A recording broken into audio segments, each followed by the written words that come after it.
여러분, 단장의 미아리 고개라는 노래를 아셔요?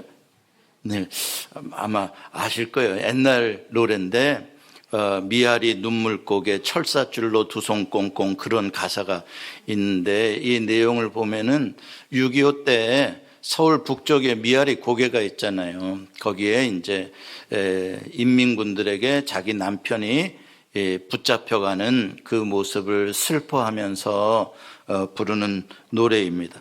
여기서 단장의 미아리 고개인데, 이 단장이라는 말을 요즘 사람들은 잘 모르더라고. 젊은이들은 단장이 뭐냐 물어봤더니 꽃단장 하는 거 아니냐고, 화장품도 바르고 옷도 입고 이렇게 단장한다는 그런 단장 아니냐고. 그래서 미아리 고개는 그렇게 이쁘게 단장된 데가 많은갑다, 그런 단장이 아니고, 끊을 단자에 창자 장자예요. 무서운 단어예요. 창자가 끊어진다라는 거죠. 엄청난 슬픔, 엄청난 고통을 뜻하는 게 단장이라는 단어인데, 이 단어가 나온 유래를 제가 한번 찾아봤더니 중국 고대사에 이런 이야기가 있어요. 진나라에 환원이라는 사람이 총나라를 정벌하려고 군사를 이끌고 장강을 따라 이제 이동을 하고 있는데, 이제 오랫동안 이동하다 보면 힘드니까 중간중간에 이제 강변에서 휴식을 취하고 또 전진하고, 그런데 휴식을 취하는 동안 한 병사가 새끼 원숭이 한 마리를 붙잡아 가지고 탄 거예요. 그래가지고 이제 새끼 원숭이 가지고 이제 배 타고 가면서 이제 이렇게 얼르고 웃고 이러고서 이제 가는데, 문제는 이제 배가 떠나니까 어미 원숭이가 자기 새끼를 잃어버렸다고 그 배를 따라오는 거예요. 옆에 강변을 따라, 숲을 따라 따라오는 거예요. 소리를 지르면서. 그런데 따라오다 말년이 생각했는데 무려 40km 100리를 가서 그 또 배들이 쉬었다가 가는데 100리까지 쫓아왔다는 거예요, 그 어미 원숭이가. 그리고 마침내 그 새끼가 있는 그 배에 올라탔는데, 올라타자마자 어미가 피를 토하고 죽더라는 거예요, 원숭이가. 그래서 이제 하도 그 원숭이의 스토리가 참 감동적이라 환원 장군이 그 원숭이를 그냥 버리지 말고 한번 배를 갈라봐라 그랬더니, 갈라봤더니 글쎄 창자가 다 마디마디 끊어졌더라는 거예요. 그러니까 100리를 달려오면서 울부짖고 애가 끓고 타고 그러면서 그 창자가 터져서 죽었더라. 그래서 거기서 나온 단어가 끊을 단자에 창자 장자 단장이라는 단어가 나왔다 하는 이야기입니다. 우리말로 표현하면은 애가 탄다, 애가 끓다, 또 애가 끊어진다, 이러면 애 끊다, 이런 표현들이 다, 애라는 게 내장이라는 말이잖아요. 그런 표현들이 다 단장에 해당되는 뜻입니다. 그러니까 이 모성애라는 게 얼마나 무섭고 대단한지에 대해서 말을 해주는 이야기죠. 여러분들도 항상 그런 소리 들어보셨을 거예요. 저놈 자식, 저놈 지 애미 속 무지하게 썩인 놈이라는 소리 들어보신 적 있어요? 여기 몇 분 계시나 몰라. 근데 그런 사람들 많아요. 애미 속 진짜 썩어가지고 저는 자식들 때문에 저 엄마는 진짜 고생 많이 했다. 그렇죠? 그래서 제가 이런 설교를 해서 어머니들이 이 남편 때문에도 속이 썩고 애가 타고 자식 때문에도 애가 타고 그래서 막 창자가 끊어지는 고통을 느꼈다 그랬더니, 노인센터에서 일하시는 어떤 분이 일부 설교 듣고 그랬대요. 이상하다, 노인센터에는 엄마들만 오래 살던데. 야, 어떻게 그렇게 적용을 하나 몰라. 야, 그런데 이런 말을 아셔야 돼요. 애가 끌렀다고, 사랑 때문에 막 애가 탔다고, 사랑 때문에, 모성애 때문에 막 창자가 끊어졌다고 빨리 죽는 게 아니요. 그런 사랑을 가진 사람이 오래 산다 이 말이에요. 이거는 사랑도 뭔지도 모르고 그냥 술에 술 탄 듯 물에 물 탄 듯 그렇게 사는 남자들은 빨리 죽어요. 그러니까 여러분들도 오래 살고 싶으면 뜨겁게 사랑을 하시라고. 여러분, 아파야 청춘이다라고 그러는데 아파야 사랑인 거예요. 어떤 사람들은 사랑을 로맨틱한 단어로 생각하고 전화 한두 번 해주는 관심 정도를 사랑이라고 생각하는데, 그것도 사랑일 수 있죠. 그러나 그건 진짜 마일드한 사랑이고, 진짜 진한 사랑은 많이 아픈 거예요. 애가 타는 거예요. 지금도 그러한 사랑, 누군가가 나를 그렇게 사랑해 주고 있기 때문에 우리가 이만큼 살 수 있는 거죠. 우리 예수만교회 성도님들 중에도 제가 보니까 한 4분의 남자들은 애가 타는 사랑 때문에 지금 생존하신 분들이 있어. 그러니까 고맙게 생각하시고 아내들에게 잘하셔, 이제 애 태우지 말고. 정말로 보면은 그런 분들이 계시더라고. 오늘 고린도 우리가 후서 4장을 읽었는데, 이거는 고린도 교회와 사도 바울과의 관계에 대해서 우리가 조금 알아야 본문의 해석이 쉬워요. 고린도전서 오늘 후서를 읽었는데 전서 14장 14절로 15절에 보면 사도 바울이 고린도 교회 성도들을 향해서 내가 너희를 복음으로 낳았다라고 이야기를 해요. 그러니까 바울이 엄마야.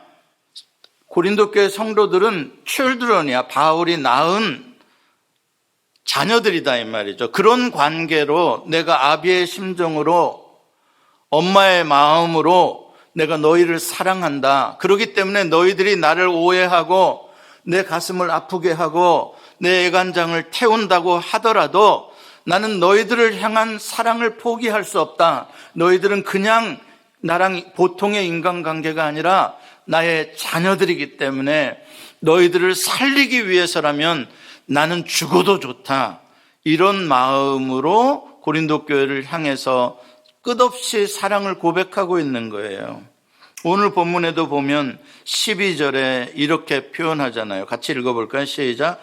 그런즉 사망은 우리 안에서 역사하고 생명은 너희 안에서 역사하느니라.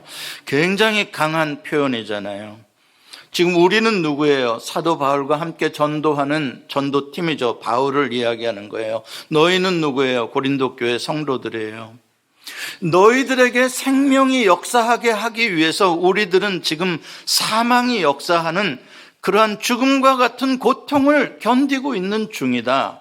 이런 표현을 하고 있는 거예요. 그래도 포기하지 않고 내 속이 새까맣게 타도 그래도 너희들을 향해서 끊임없이 참된 복음이 무엇인지 말할 수밖에 없다. 그 이야기죠. 그러한 마음으로 복음을 전하며 사는 것이 바로 예수 그리스도의 죽음을 내 몸에 짊어지는 그리스도인의 삶이다. 그러한 새까맣게 타는 속으로 살아가는 게 바로 예수를 위하여 항상 죽음에 넘겨지는 그리스도인의 삶이다라고 바울이 표현을 하는 것입니다. 예수님께서도 우리 각자 자기의 십자가를 지고 따라오라고 하신 그 십자가가 바로 뭐냐면 그리스도의 사랑 때문에 내 속이 타고 내가 죽는 고통을 경험하는 것이에요. 그게 쉽냐? 절대 쉽지 않죠. 어렵죠. 누가 그런 고통을 감당하고 싶겠어요? 엄마나 되니까 감당하는 거죠. 아빠도 감당을 못해요. 심지어는 똑같은 부모라도요. 그런데 바울은 그것을 감당하고 있는 거예요. 어떻게 감당할 수 있느냐? 오늘 본문 7절에 그 능력에 대해서 이렇게 이야기를 합니다. 같이 읽어보겠습니다. 시작. 우리가 이 보배를 질그릇에 가졌으니 이는 심히 큰 능력은 하나님께 있고 우리에게 있지 아니함을 알게 하려 함이라. 아멘.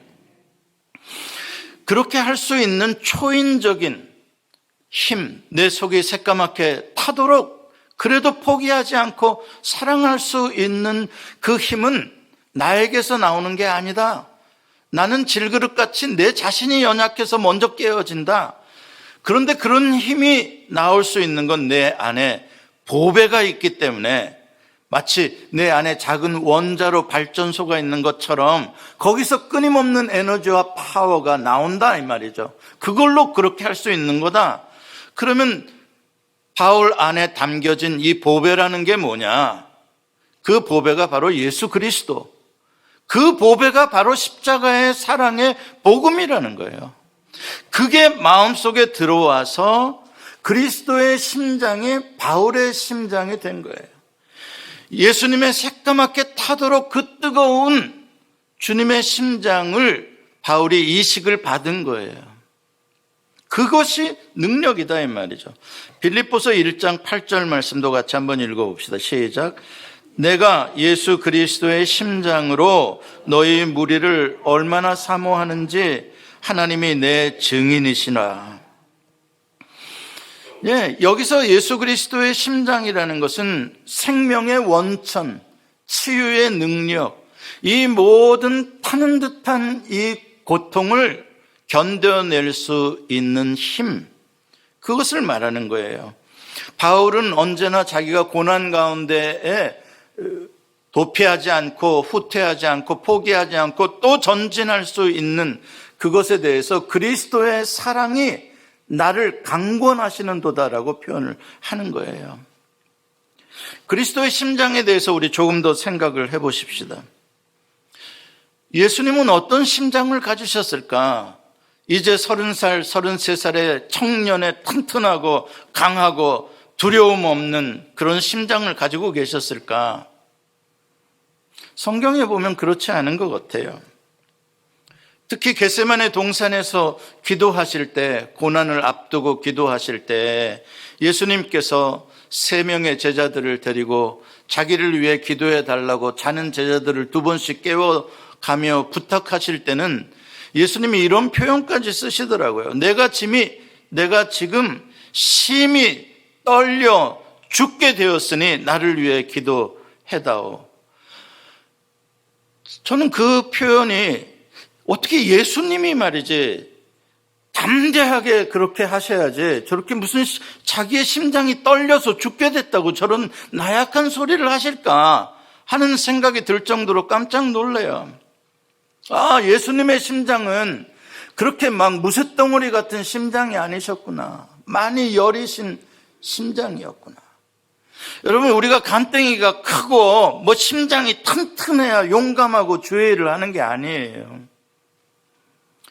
예수님은 좀 아프고 힘든 사람들만 봐도 심장이 떨리셨고요. 슬퍼도 떨리셨고요. 화가 나도 떨리셨고요. 두려워서 떨리는 심장을 가지고 계셨던 분이에요. 특히 예수님께서 사역하실 때 가난한 사람들, 병든 사람들, 이 무리들이 오면 그들을 바라보고 심장이 떨리셨어요. 그게 바로 그들을 보고 불쌍히 여기사라는 표현이에요. 불쌍히 여겨주시면 그 다음에는 반드시 기적의 능력이 나타나요. 38년 된 병자가 일어나고요. 나인성 과부를 불쌍히 여겨주니 죽었던 아들이 살아나고요.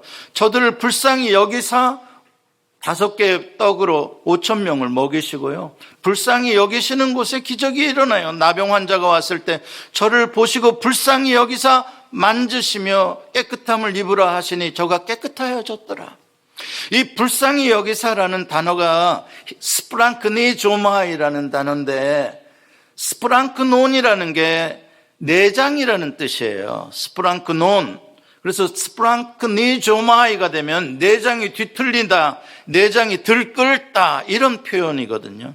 그러니까 예수님은 그들을 바라보시고 머릿속으로 쟤들을 위해서 뭘 해줘야지 머리가 반응하는 게 아니라 이 것, 우리의 내장이, 예수님의 내장이, 심장이, 예수님의 비장이, 예수님의 장기들이 꿈틀거리는 고통을 느끼신 거예요. 이게 바로 단장의 고통이라는 것이죠.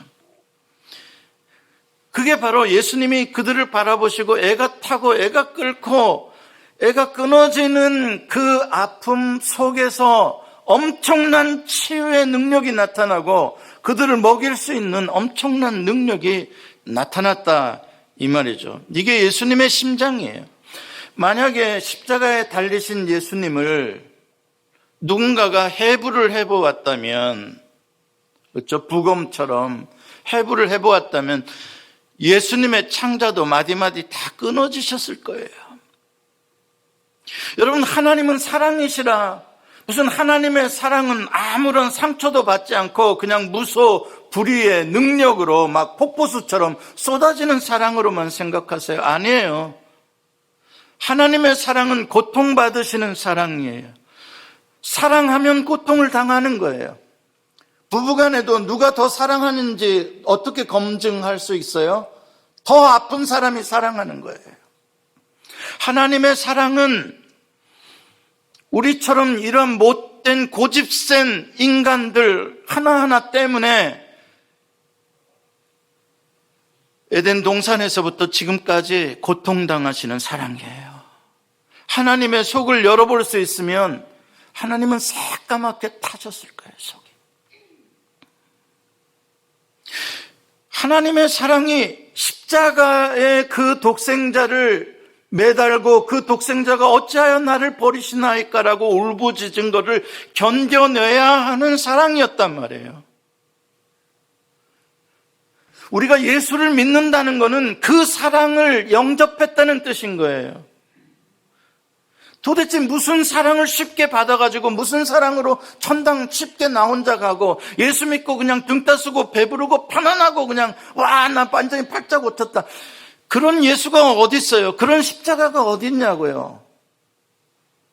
피 맺히고 심장이 녹아내리고 창자가 끊어지고 하나님의 속이 새까맣게 탄 그 사랑을 우리가 믿는 거고 그 사랑을 우리가 영접한 거고 나도 그 사랑 품고 살겠다는 게 예수 따라가는 거예요. 사랑은 오래 참는 것이라고 말합니다. 애가 타려면 시간이 필요해요. 물론 당장 눈앞에 보이는 것에 대해서 고통을 느낄 수도 있겠죠. 그러나 잠깐의 고통은 그렇게 애가 타지는 않아요. 우리가 보통 애가 탄다, 속이 썩을 만큼 썩어서 문드러졌다라고 하는 건 시간을 말하는 거예요. 그런 시간이 오래됐다는 거예요. 이 정신 못 차리는 남편 위에서 오래 참고 또 참고 참고 그래서 속이 타고 쓰리고 아프고 그게 애가 타는 거예요. 사랑이라는 단어는 그런 겁니다. 어느 누가 자기 속이 다 타기까지 그렇게 사랑해 줄 사람이 어디가 있겠어요? 누가 내 속이 너무 아픈데 그거 좋아할 사람이 어디 있겠어요? 좀 사랑하고 좀 기다리고 좀 애가 타더라도 어느 정도 되면 나 이제 더 이상 못 살겠다. 나도 살고 봐야지. 나 이러다가 진짜 나 죽겠다. 그렇죠? 나도 할 만큼 했고 기다릴 만큼 기다렸다. 이 왼수 같은 인간아. 그래도 정신을 안 차리는데 내가 어떡하냐. 그렇죠? 그게 보통 우리의 마음이에요. 그러나 그렇게 못하는 한 사람이 있어요. 누가요? 엄마요. 엄마는 자식한테 그렇게 못해요.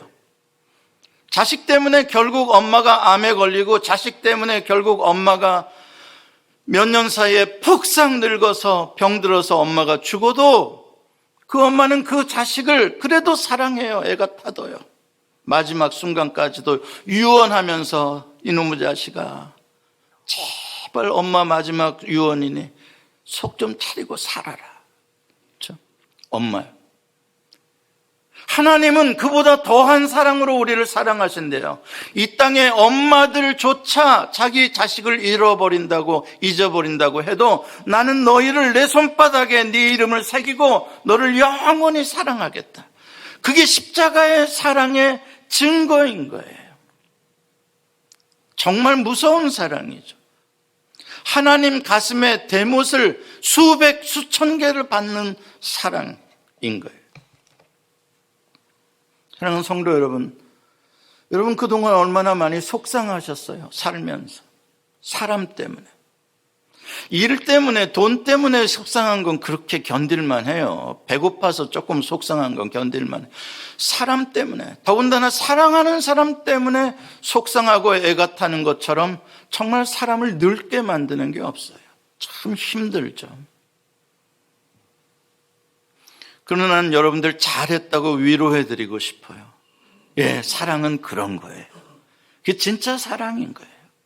지금도 누군가 때문에 포기하고 싶어도 내가 그리스도의 십자가의 사랑을 알기 때문에 나라도 붙잡고 있어야 되는 그 고통을 견디고 계시다면 여러분 잘하고 계시는 거예요. 그게 복 있는 삶이에요. 주님이 말씀하시는 복 있는 삶이라는 건 아무 문제 없이 편안하게 사는 게 복 있는 삶이 아니고요. 내가 그렇게 사랑하는 대상이 많은 거, 이 사람 때문에도 내가 애가 타고 저 사람 때문에도 애가 타고 그래도 기도하고 그래도 견뎌줄 사람들이 많은 사람, 그 사람이 복 있는 사람인 거예요. 그 사람의 인생이 진짜 행복한 인생이다 이 말이죠. 나는 나밖에 사랑 안 해, 이런 인간들을 어떻게 행복하다고 할 수 있겠습니까? 그래, 잘 먹고 오래 살다가 가라. 그거 행복 아닌 거예요. 사랑하는 성도 여러분, 교회 생활을 하려다 보면 또 알지 못하는 인간관계들 가운데 아플 때가 많이 있어요. 또 세상적으로 보면은 뭐 너랑 나랑 무슨 뭐 돈꾼 사이도 아니고 안 보면 그만이지 뭐. 내가 아파할 이유가 뭐 있어, 너 때문에. 그렇죠? 그럼에도 불구하고 그걸 견뎌낸다. 우리가 한 공동체이기 때문에, 그리스도의 사랑이기 때문에 내가 아파도, 여러분 그건 복 있는 거예요. 그게 그리스도의 사랑이에요. 그러면 죽을 것 같죠? 아니요. 제가 아까 말하잖아요. 그런 사람들이 오랫동안 노인정에도 나온다니까요. 오래 산다니까요. 예수 그리스도의 십자가의 사랑이 연약한 사랑입니까? 아니요. 그 십자가의 사랑이 부활의 심장으로 이어지는 생명인 거예요. 굉장히 놀라운 생명력을 가지고 있는 사랑인 거예요. 그 뜨거운 사랑이요. 한평생 살다 갑니다. 앞으로 몇 년 살지 몰라요. 장담할 수가 없어요. 요새 젊으신 분들 장례식에 가보면 장담 못해요. 펄떡펄떡 뛰는 건강한 심장 가지고 죽어도 다 썩어요. 그렇게 살지 마시고 사랑하다가, 사랑했기 때문에 속이 타고 또 타고 탄 새까매진 심장이 될 때까지 살다가 죽으시는 여러분들 되시길 바랍니다. 기도하시겠습니다.